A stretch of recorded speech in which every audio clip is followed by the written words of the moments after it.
This lecture is part of a series of lectures for a course entitled The Physics of Diagnostic Radiology.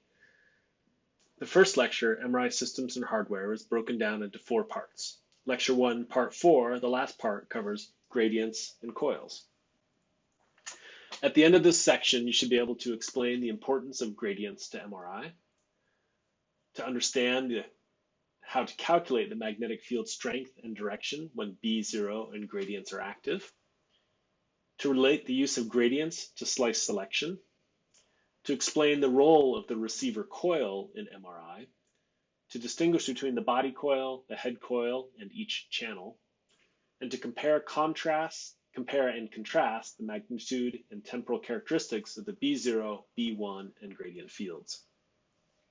So first we begin by discussing the gradients.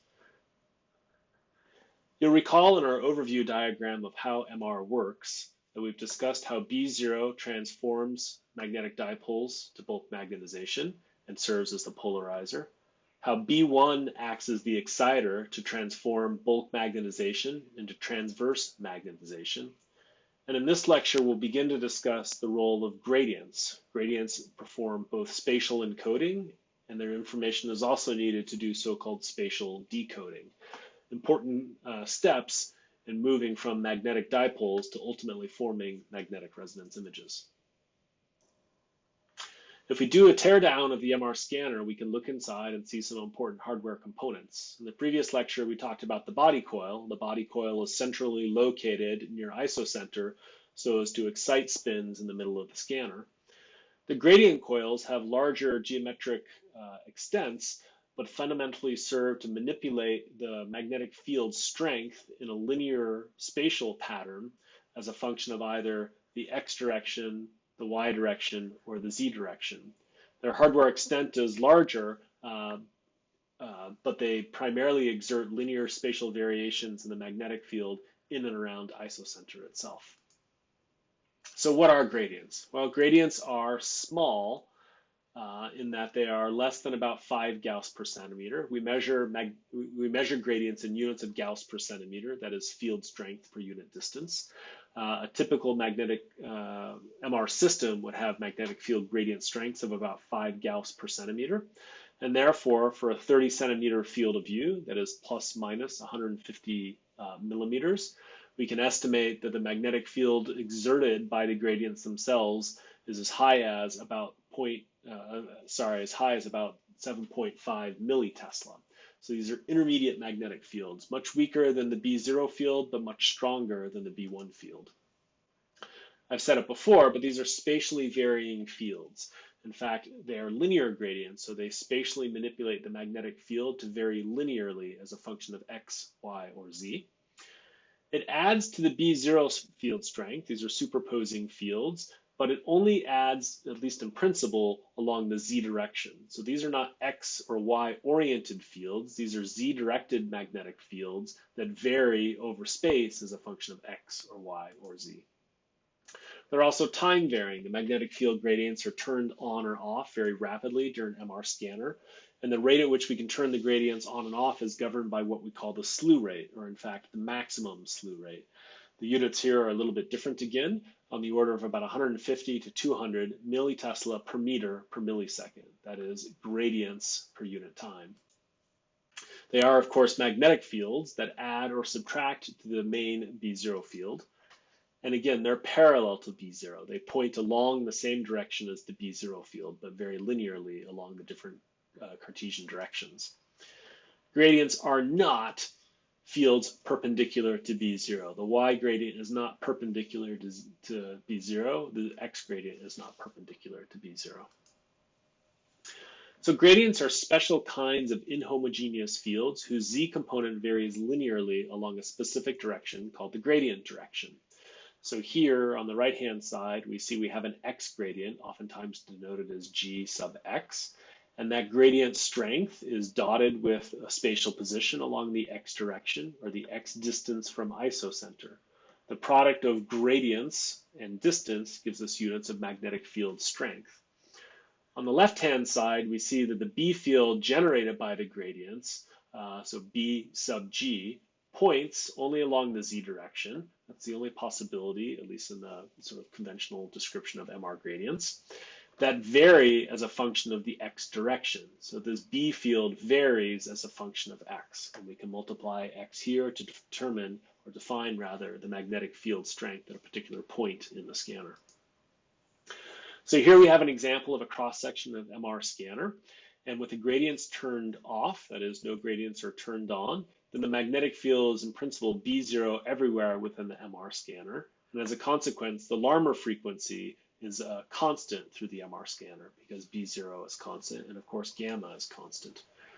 Here, the length of the arrow indicates the strength of the local magnetic field, and so we would identify that at every spatial position within the scanner, we have a magnetic field strength equivalent to B0, and in this case, a very highly homogeneous B0 field. What that means is that were we to look at the individual magnetic dipoles in the scanner, they would all be precessing at precisely the same Larmor frequency. Now, this animation is a little bit out of sorts because it's showing precession in the XZ plane, when in fact the precession would, of course, only be in the XY plane. When we turn on a Z gradient, in this case shown as coils at the head end of the scanner and say the foot end of the scanner, it means we're running current through a series of wires that generate a magnetic field gradient along the Z direction, such that we can superpose a delta B0 at the head of the scanner that adds to the B0 field, and we can have an opposing delta B0 at the foot of the scanner, such that the magnetic field now has a gradient along the Z direction from head to isocenter towards foot. The gradient coils that are shown here form what are called a Maxwell pair coil. So in this case, if we turn on a Z gradient, we can extend or increase the magnetic field at the foot of the scanner and decrease the magnetic field at the, increase the magnetic field at the head of the scanner and decrease the magnetic field at the foot of the scanner. And in this case now, the Larmor frequency becomes a function of space. Higher magnetic fields at the head of the scanner lead to higher or larger Larmor frequencies, and lower fields at the foot of the scanner lead to lower precessional frequencies. So we can see now that we've redefined the Larmor frequency to be a function of the gyromagnetic ratio plus the sum, or rather taken with the product of the sum of the B0 field and the gradient field and the spatial position. So we can see that when the spatial position is Z equals 0, that is isocenter, we just recover that the Larmor frequency is gamma B0. But as we move in the positive or negative direction away from isocenter, we can see that we'll get larger and larger, or in fact smaller and smaller magnetic fields and consequently different Larmor frequencies. So here we look at a different cross section. Here we're looking at an axial cross section, of spins, and specifically drawing a line that would form a sagittal image through the subject. And we look at a sagittal layer of spins that have already been excited because they're shown oriented into the transverse plane. Now when we turn on gradients, in this case we're observing things in the rotating frame. So rather than everything precessing at the Larmor frequency, we've demodulated the Larmor frequency. And we can see that spins at isocenter will effectively not be precessing any longer, as observed in the rotating frame. And as we move towards the left-hand side or the right-hand side of the scanner, the magnetic field gradients, in this case an X gradient, cause spins to have a greater frequency than the Larmor frequency at isocenter, or a smaller frequency. And in this case, as we're observing things in the rotating frame, it causes things to appear to rotate clockwise or anti-clockwise. Again, only because our reference coordinate system is the rotating frame. So fundamentally, gradients give rise to what we call an isochromat, that is planes of common frequency. And we can see in this case that we have a plane of common frequency right here through the isocenter of the scanner. And as we move to the left, we have another plane of constant frequency. A plane of constant frequency is oftentimes called an isochromat. Now, it turns out it doesn't necessarily have to be a plane, that in fact, rather than a plane, it could be some surface in 3D. And that would be the case where the gradient's not exactly perfect, and not perfectly linear, or there is some other perturbation to the underlying B0 field. We can look at gradients in another direction. So here we're looking at a coronal plane and looking at the spins just through the isocenter there. and we could turn on a Y gradient. When we turn on a Y gradient, of course, we're causing spins at the anterior side of the scanner or the posterior end of the scanner to process with different frequencies. Again, in the rotating frame, the spins at isocenter appear not to rotate. So fundamentally, gradients add or subtract to the B0 field along a specific direction designated as the gradient direction, Gx, Gy, or Gz. So an interesting question to ask ourselves is how do we generate magnetic fields that have the following magnitude distribution? And the simple answer is that we can turn on multiple gradient fields at the same time. So if we turn on a Z gradient, shown in green, together with an X gradient, shown in red, we can create a distribution of magnetic fields that varies as a function of X because of the X gradient, but also varies as a function of Z due to the Z gradient. And now an interesting thing happens. When we apply two gradients at the same time, we can see that our spin isochromat, that is our plane of uniform Larmor frequency or uniform magnetic field strength, lies at an oblique angle. And this fundamentally underlies the way in which we're able to excite spins of a specific slice. We can control the frequency along a particular plane. A particular plane corresponds to a particular slice in a subject. And if our radio frequency pulse is matched to the Larmor frequency of this plane, then that's the plane that will be excited.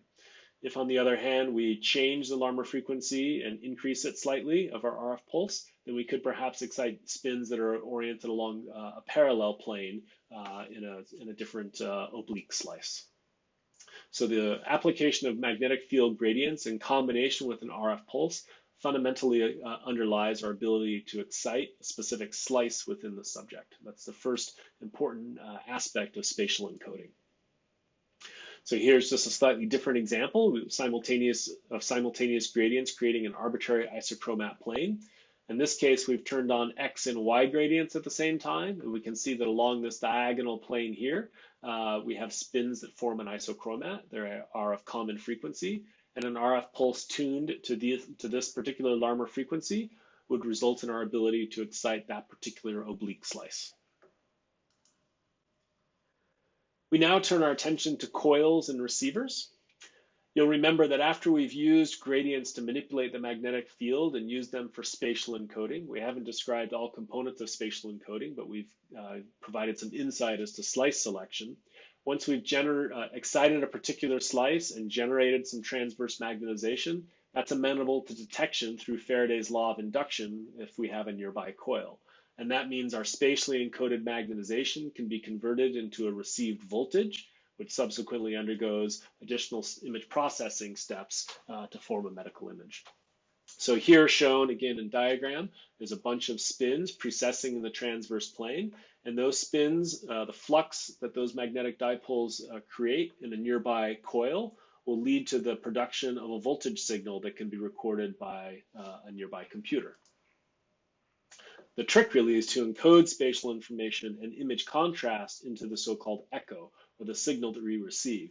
And we've only just begun to give some preliminary insight as to how that might be possible, and it'll require more lectures to get further into the other components of spatial localization. So that, of course, begins with slice selection, turning on gradients to orient a plane of isochromats consistent with the plane we're interested in exciting, and applying an RF pulse to excite those spins in particular. And now what remains is to encode spatial information within the excited slice so we can actually form a two-dimensional image. Again, something that we'll discuss in a later lecture. When it comes to coils, there's two broad categories of coils. We first have volume coils, and sometimes we have a body volume coil, a head coil, or a knee coil. These typically have better signal to noise than so-called surface coils. They are typically birdcage in design, and you can read more about those online. They produce the best RF field homogeneity of all coil designs, and generally produce a uniform B1 field over the extent of the volume. So these are inflexible coils that are rigidly designed to produce very highly uniform B1 fields over the volume of interest. Another option is a so-called surface coil, or torso or body coil, a spine coil, a cardiac coil. And these are typical flexible coils, both physically flexible, but they're also amenable to flexible positioning and placement on the subject, such that they can be placed on the chest or the abdomen or the pelvis or the legs as needed for a particular MR exam. They do have especially high signal to noise near the coil, but the SNR falls off quickly with distance away from the coil. And so-called quadrature and phased arrays improve the overall signal to noise compared to single channel loop coils. So what you'll find is that most conventional coils, although we might refer to it as a knee coil or a body coil or a chest coil, will in fact include many, many channels. So a coil is generally comprised of many channels. Here we see just an array of possible coils used for receiving signals in MR. Importantly, these are the coils used for receiving rather than the coil that's built into elements nearer to the gradient systems, which are used for excitation. So here we see a shoulder coil that can be placed adjacent and near to the shoulder. Here's a breast coil that someone can lie onto in the prone position. This is a head coil. These are flexible loop coils that could be placed near a particular anatomy of interest, a foot and ankle coil, and so forth and so on. Within a head coil, so we might choose to use a head coil because we're going to be doing head imaging. Inside the head coil, there are actually several channels, maybe 8 channels or 16 channels or 32 channels. And each coil element that we call a channel has a unique sensitivity profile because it has geometric proximity only to particular parts of the underlying anatomy. And so the image acquired by each individual coil is actually slightly different. It has sensitivity just to the underlying anatomy. But the composite image is made from using information from all of the individual coils such that we can get a nice smooth and homogeneous image formed through the application of many channels. And this is a conventional multi-channel system that would be used for head imaging, and these systems are very widespread and all of them are imaging now. Something that's important to remember is so-called RF shielding. You have to remember that the RF fields that we use for excitation are relatively close to FM radio and other electromagnetic stray energy. And so we remember that hydrogen at 1.5 T is at about 63 megahertz. At 3 T, it's 127 megahertz. And a local Los Angeles radio station here is at about 106.7 megahertz. So there's a lot of stray electromagnetic energy that could be picked up by the coil that you're using to, in practice, receive a very small microvolt signal of from the person or object that you're trying to image. So the idea is that we need to shield local sources from interfering. We need to prevent extraneous sources of radio frequency energy from getting into our MR scanner suite and detected and picked up by our MR coil. And the way we do that is by copper room shielding. You can see in this room that's being built out to house a whole body system that all of the walls are clad in copper to form a so-called Faraday cage and keep extraneous RF energy from getting into the MR suite itself. So MR rooms are shielded with a Faraday cage to prevent RF energy from getting into the MR suite. That concludes our hardware discussion or hardware overview of gradients and coils.